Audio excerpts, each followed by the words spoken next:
इसके अतिरिक्त और भी बहुत सी, क्योंकि ये विधान है भगवान का, और आप हो बच्चे पहली कक्षा दूसरी तीसरी के, इब जैसे कानून की किताब को तीसरी चौथी कक्षा का बालक कैसे समझ पाएगा, लेकिन बार बार दास समझाएगा तो आपके हृदय में ये अवश्य जचेगा, विश्वास होगा, क्योंकि ये गॉड गिवन स्पिरिचुअल नॉलेज है, परमात्मा का दिया हुआ अध्यात्म ज्ञान है। तो जब आप यहाँ आ गए और सच्चे दिल से भक्ति करने लग गए, तो जितने भी सांस इस सिमरन में आपके गए और वो आपके गुड अकाउंट में है, और बाकी का जो समय आपने चाहे राष्ट्रपति बनकर व्यतीत कर दिया वो व्यर्थ बताया है। तो यहाँ आने वाले जितने भी भक्त हैं, चाहे रोगी हैं, तो किसी प्रकार का उनको संकट है, तो उनके लिए वो दुख वरदान बन गया, वो भगवान से मिलेंगे, उनका जीवन सफल होगा, उनके सब दुख दूर होंगे और भगवान के विमान में बैठकर सतलोक जाएंगे। ये लिखवा लो मेरे पे।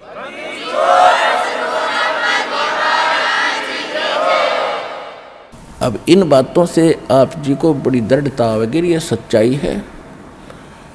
कबीर साहब कहते हैं, कबीर मैं तो तब तो डरूं जब मेरे अकेले के साथ कोई न्यारी कहानी बनती हो और मीच बुढ़ापा आपदा ये सब का हुक हो, सबकी मृत्यु होगी, सब पर संकट आएंगे और एक दिन सब ने यहाँ से ये वृद्धावस्था भी सब में आएगी।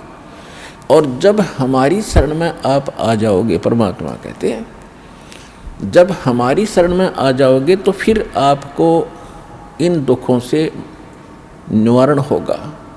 अब जैसे मृत्यु भी होगी तो आम व्यक्ति की तरह नहीं होगी जो भक्तिहीन मरा करते हैं। कबीर साहब कहते हैं, आए हैं सो जावेंगे ये राजा रंक फकीर, एक सिंहासन चढ़ चले एक बंदे जात जंजीर। अब जाना तो सब ने है, भगवान चले गए छोड़ के इस गंदे लोक में, बता कोई रहने की जगह है। आज आप जिन कोठियों को बनाकर, मकानों को बनाकर अपना मान गए, आपकी होगी मृत्यु। आप 50 वर्ष के बाद, 30 वर्ष के बाद, दोबारा 20 वर्ष के बाद वापस आओगे तो वह पता नहीं कितने टुकड़ों में बट चुकी होगी।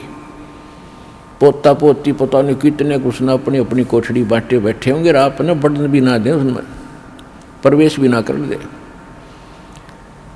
तो क्योंकि भाई भाई ना नहीं देता 1 इंच, और पिताजी का तो बहुत दूर नंबर, दादाजी का तो बहुत दूर नंबर है।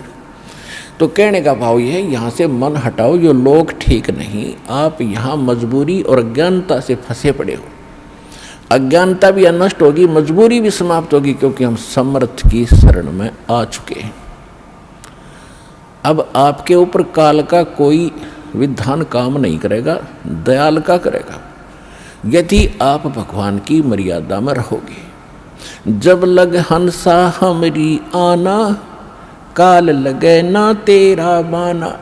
भगवान ने कह दिया था इस काल को कि जब तक मेरी आत्मा मेरी मर्यादा में रहेगा तो तेरा अटैक नहीं होगा उस पर। हम गलती स्वयं ही करते हैं। अब जैसे ये शेड बना रखा है, चाहे ओले आओ, चाहे वर्षा हो, तूफान आओ, आप इसके नीचे शरण में बैठे हो, आप निश्चिंत हैं। और आप अपनी गलती से बाहर निकल गए उस दौरान, तो ओले भी सर फोड़ेंगे और वर्षा भी आपको भिगोएगी। आप अपनी गलती से कर गए वो गलती, तब आप दुखी हुए। तो भगवान की शरण छोड़कर हम कहीं भी और किसी भी अक्षेत्र में जाएंगे। अक्षेत्र का मतलब ये नहीं है कि आप काम धंधा ना करो, अक्षेत्र का मतलब अध्यात्म मार्ग में हम किसी और की बात मानकर उसकी सत्संग या कोई ऐसा ग्रहण करने जाएंगे तो वहाँ काल का अटैक होगा, क्योंकि भगवान की शरण हट गई आपसे।